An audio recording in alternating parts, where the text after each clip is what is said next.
Shalom. I'm gonna start off, of course, giving all honor and glory, infinite praise and worship to YAHAWAH, BAHASHAM, BAHASHAM, HAQADASH.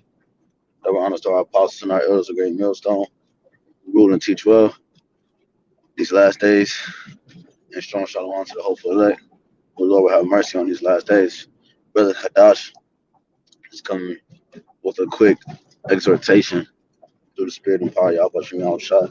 Lord willing is edifying to some one of the members of the elect house of David.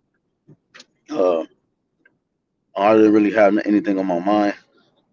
I guess you could call it thinking out loud, but I didn't have too much. Just thinking about brothers, just thinking about our situations, you know, thinking about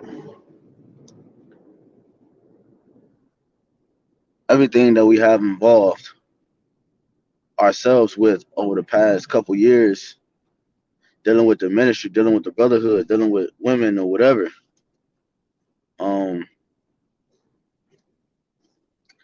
Knowing that the Lord, if He's with us, who could be against us? If He's with us, who could be against us?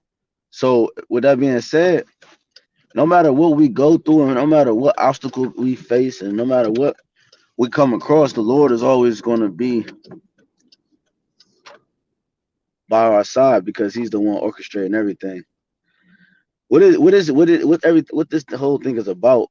See, Jake gotta understand what they're a part of, and I'm talking about all levels. I'm talking about from teachers to apostles to you know to to just the helpers to whoever, man. I, you have to understand what you're a part of, what this thing is about, and what the Father is asking of us, man. Because the Father don't need us, as he stated, He could raise up rocks, you know. So the Lord don't need us, you know. So why allow us as the gods of the earth to be in a state of captivity, to be in a low state, to be ridiculed, spit on, to allow His Son to come redeem us? You know, why did the Lord allow all these things to happen if He could have just stopped it? Because the Lord, listen, the Lord is about, He's about truth. He's about power. He's about love. He's about everything He told us to be. The fruits of the Spirit, pursuant to what, Galatians 5 or 6 and 22, I believe. I believe it's Galatians 5. Haven't went into it in a long time, but you know, the Lord required the fruits of the Spirit, and we can only have the Lord with us if we have the fruits of the Spirit, because those things allow demons to stay away from us as we continue and walk in our ministry, and as we continue to having charity and alms for the brotherhood. Okay, studying and teaching, like the apostle said last week. Uh, uh, why come up and watch them? You know, like if you've been in this thing a couple of years, you're supposed to be teaching, man. And that's why everybody up under Great Millstone are required to teach, and that's not by accident, man. That's by design, because the Lord have set up His teachers. He has set up His prophets. He has set up His apostles and so forth in these last days. You think the Lord was going to have us be in the worst time in history and not have us be under under great men and learn under great men? You know, you thought the Lord was going to just leave us stranded in the worst time in history, and it also entails and involves the great deliverance and the great judgment? No, man, the Lord was never going to leave us. He never left us. Or for a season, okay? Everything has its purpose. Everything has its reason. Everything has its course. And Yahawah has has never forgot to allow us to realize that. He's always given us insight. He's always given us the things that we need in order to know the truth or some form of the truth. Why do you think atheists call on or make an attempt to call on the Father when they're about to die, or they're facing a drastic, if they're in the building collapse and they're stuck in the debris and they know they're about to die unless somebody save them? Who do they say, Lord help me, or they say, oh God, you know, a form of crying out, because the spirits belong to the Lord, man. He's the Father of spirits. Your spirit is not your own. You are not your own. And it shows you that state of the world that is totally at a low vibration, because it's not of the Lord, man. It's not of the Father. Showing you that, showing you that,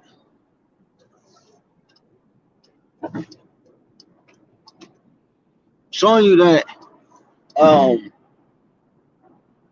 the Father has a greater purpose for his mission. And the ones that's in rulership now and the ones who obtain to this world now are not a part of that mission. Okay, or not seem that or deemed as more important to the Father, man. And that's why the Lord have an elect. That's why he have his men. He's always had his men. The powers, the AHBANAWA that was from the beginning that helped YAHAWASHI create the world.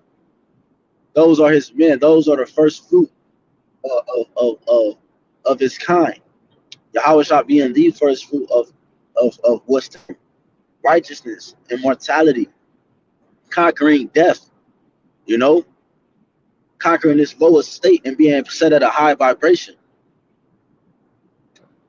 That's what we have to look forward to, you know, and meditating on things like that allows us to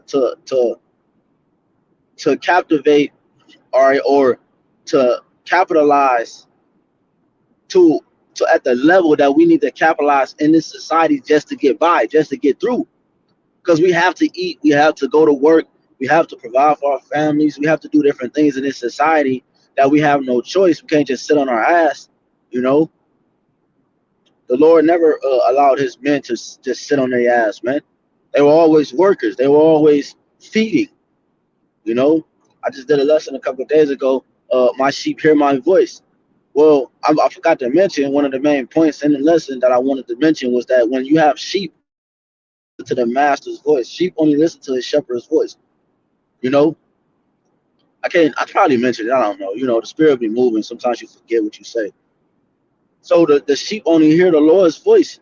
His sheep, okay? And his sheep in this time are the elect, man, and a large multitude of men, women, and children that he's having mercy on in these last days. Those are his remnant. That's his, you know, those are his sheep, okay? When a shepherd tends to his flock, it don't just take the food and toss it in the grass into the pasture. It takes the food and it feeds the sheep in his hand with the food in his hand. Sometimes the shepherd might, depending on how many sheep it is. Sometimes the shepherd, like I showed in the video, he might take the bag of food and lay it and he pour it on a pasture. And he'll make one line with it and he'll pour the food out. You have some people that do it like that too. But however, a shepherd, his whole goal is to tend to the flock, even to lay down his life for the flock. So, you know, that's what Yahawashi did, and he laid down his life for the flock. But he also said, like I quoted in my lesson, I said that um, Peter, he said, and it's crazy because the apostles went into this last week, and I didn't even know. I didn't reach that point in the video before I made the lesson. I didn't even know they actually was going in this too, you know. But he said, "Hey, feed my sheep." He said, "Peter, if thou lovest me, feed my sheep, feed my lamb." Okay, so and he said it 3 times. So he's requiring of us to be teachers. We have to study. We learn, not for to hold it all in. We learn to teach. We have to remember to teach. We have to remember to feed the flock. You know, we have to remember. I rebuke brothers. Okay, I had to remind brothers to feed the sheep, and I've been rebuked. We all go through it because we're in the flesh. And that's nothing but love to keep your brother going, man. Keep your brother sharp. Because if I don't tell you that to feed the sheep and don't warn you, presuming Ezekiel 2:3, then what? Your blood is on my hand. But most importantly, that I show that I ain't love you.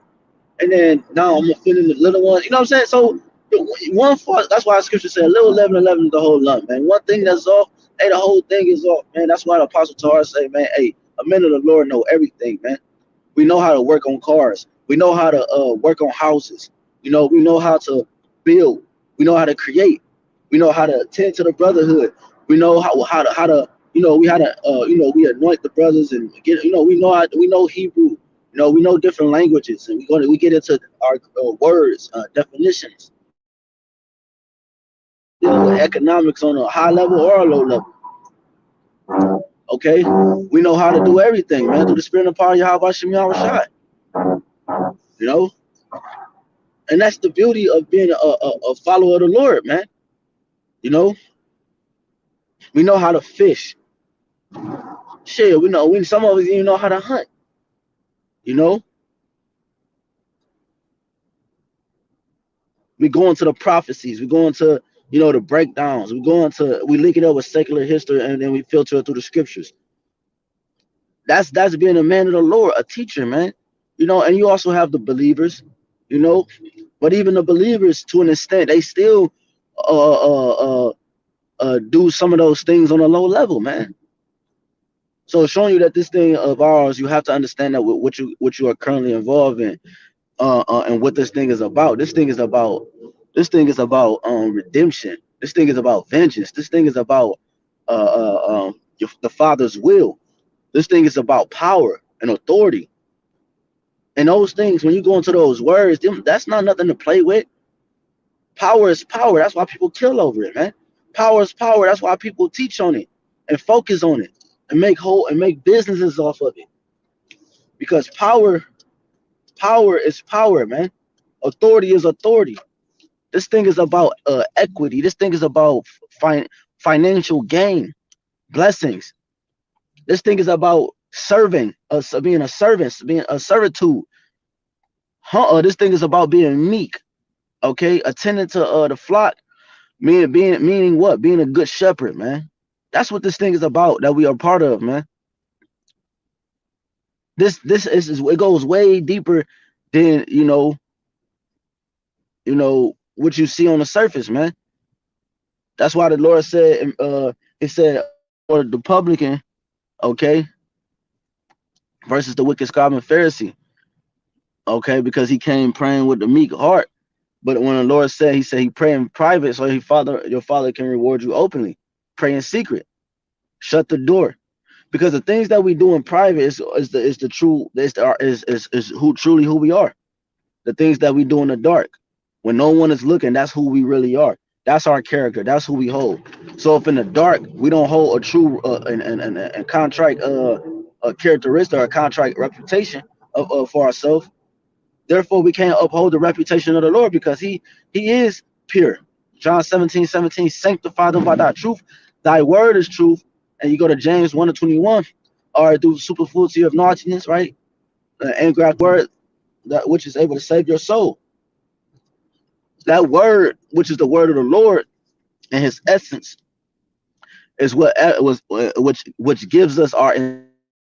And when you go into integrity, that word integrity, it means to be made whole. So it brings us to a fullness. It brings us to a whole state. Okay, meaning 100% of what the Lord allows us to be in that time or in that moment. And if we take that mindset with this moment, we are 100% of what the Lord wants us to be, even though we're in this flesh. That's why we have 100% of the knowledge, as we say that through the Spirit, because that's what Paul said, Colossians 1. We come with all wisdom, and we teach a man on all wisdom. How else are we going to push the true 100% fullness and wholeness who of Yahweh Shem Shah, who is 100% truth and 100% wholeness, if we didn't have it, man? So Lord willing, is edifying to elect member of the sheep and house of Yahweh Shem Shah, house of David. Until next time, shalom.